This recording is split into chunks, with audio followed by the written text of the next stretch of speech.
So our third speaker of the day is Marc-Andre Lebel, the manager in the Drug Establishment Licensing Unit.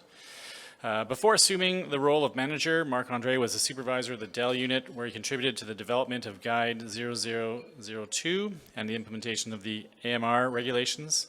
The topic today that Marc-Andre Lebel will talk about is called DELU updates. So please help me welcome Marc-Andre to the stage. Thank you.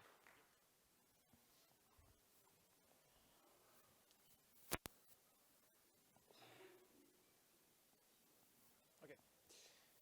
Hi. Is the mic working? Oh, now it is. All right.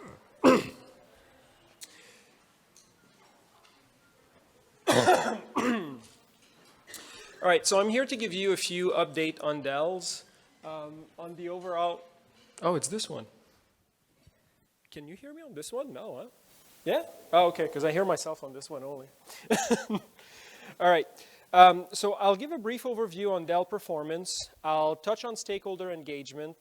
I want to give a little bit of a reminder on the antimicrobial resistance, because there's a transition period right now that is ongoing and that is scheduled to be terminating soon. Then a piece on separating applications, and finally a little bit of discussion on the priorities that we have for DELs in the upcoming year.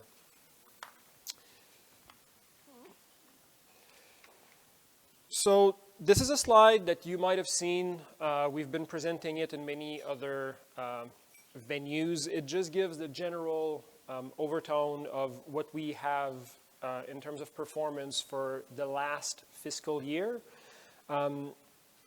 So we've got 769 active DELs. So that is as of April 1st of this year. So it gives a sense of the magnitude of the number of companies that we are managing.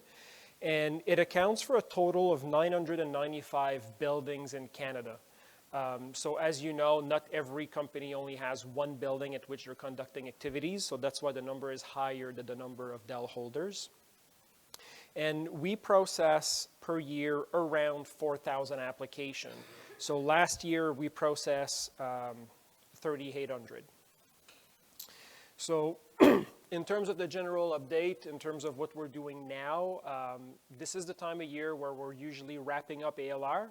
So the ALRs that we have not submitted, that you have submitted during the last fiscal year, we have approximately 80% of them completed right now, with roughly 20% to go. But the numbers is going down by the day. So I think the numbers I have are from 2 weeks ago. So we might be even further down the line in terms of processing them.